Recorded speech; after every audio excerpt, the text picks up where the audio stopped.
Conjoint longitudinal coat ये कैसे बनता है? It is formed by the fusion of PR मतलब प्यूबोरेक्टालिस मसल और हमारे पास longitudinal muscular coat of rectum, दो चीज़ों के फ्यूजन से हमारे पास कंजॉइंट लॉन्गिट्यूडिनल कोट बनता है। और ये कहाँ बनता है? एनोरेक्टल जंक्शन पे बनता है। ये हमने डेफिनेशन लिखी है। उसके बाद इसके नेम में ही इसकी फर्दर एक्सप्लेनेशन छुपी हुई है, यानी हमने इसका लॉन्गिट्यूडिनल कोर्स बताना है। वो हम इस डायग्राम से करते हैं कि इस डायग्राम में हमारे पास बताया गया है कि ये जो हमारे पास प्यूबोरेक्टालिस मसल है, यहाँ पे से ये ज्वाइन करता है longitudinal muscular coat of rectum के साथ और ये डाउनवर्ड जो है वो जाता है। When we trace it downward, जब हम देखते हैं तो ये वाइट लाइन ऑफ हिल्टन पे जाके हमारे पास डिवाइड होता है इनटू नंबर ऑफ फाइब्रोलास्टिक सेप्टा। जब डाउनवर्ड आता है तो फाइब्रोलास्टिक की नेचर होता है और at the white line of Hilton पे ये हमारे पास ब्रेकअप होता है इनटू नंबर ऑफ फाइब्रोलास्टिक सेप्टा। ये जो फाइब्रोलास्टिक सेप्टा होते हैं ये फैन वाइज फैन शेप की तरह बन जाते हैं। देखिए ना, ये फ़ैन की तरह बन गए हैं, फ़ैन वाइज मैनर में प्रेजेंट होते हैं और ये जो होते हैं पियर्स करते हैं subcutaneous part of the external anal sphincter के सबक्यूटेनियस पार्ट को पियर्स करते हैं और ये हमारे पास स्किन पे आके अटैच हो जाते हैं। और स्किन के ऊपर जब ये अटैच होते हैं तो यहाँ पे आके ये क्यूरिगेटर क्यूटिस अनाई के तौर पे अटैच होते हैं। सही।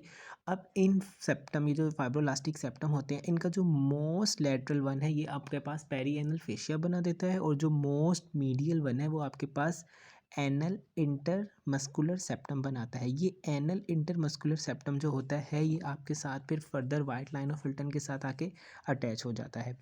और जब ये फाइब्रोलास्टिक फाइबर नीचे की तरफ आ रहा था तो इसने कुछ फाइबर्स जो बीच में इसके फाइबर्स हैं वो ऑब्लिकली पास करते हैं इंटरनल एनल स्फिंक्टर के थ्रू, ऑब्लिकली पास करते हैं इंटरनल एनल स्फिंक्टर में से और ये जो होते हैं टर्मिनेट करते हैं इनटू द सब म्यूकोजा में टर्मिनेट करते हैं। लेकिन ये टर्मिनेशन जो होती है यहाँ पे हमारे पास एनल वॉल्व होता है ना, तो anal below the anal wall से नीचे ये यहाँ पे टर्मिनेट कर जाते हैं। ये हमारे पास टोटल वीडियो थी कंजॉइंट लॉन्गिट्यूडिनल लिगामेंट की। नेक्स्ट हम देख लेते हैं एनोरेक्टल रिंग क्या होता है। एनोरेक्टल रिंग बेसिकली एक मस्कुलर रिंग होता है जो हमारे पास कैसे बनता है। इसमें हमारे पास तीन चीज़ें होती हैं।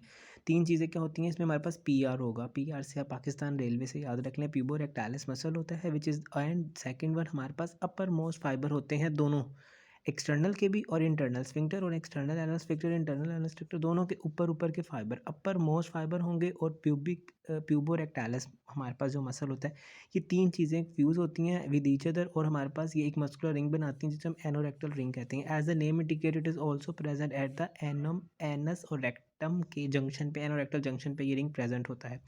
अब फर्दर हमने इसके बारे में तीन बातें करनी है जो हमने साफ से याद रखी हैं, SAF से।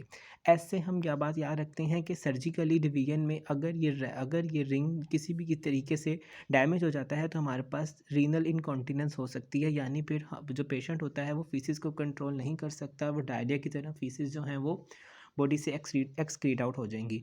और उसके बाद साफ में एस से सर्जिकल हो गया और ए आ जाएगा ना। अब ए से हमने ये याद रखना है कि हम जो है एनल एंटीरियरली जो होता है एनोरेक्टल, एंटीरियरली जो होता है ना वो हमारे पास प्यूबोरेक्टालिस के मसल जो होते हैं एब्सेंट होते हैं, तो इसलिए जो होता है ये एनोरेक्टल रिंग जो होता है एंटीरियरली बहुत लेस मार्क्ड होता है। और थर्डली हमारे पास एफ़ बात है, एफ़ वाली बात से हमारे पास ये है कि एफ़ फॉर फिंगर, और हम फिंगर से इसको ईजिली फिल्ड कर सकते हैं इनटू द एनल कैनाल में हम इसको ईजिली फिल्ड कर सकते हैं। ये सारा था इसके बारे में।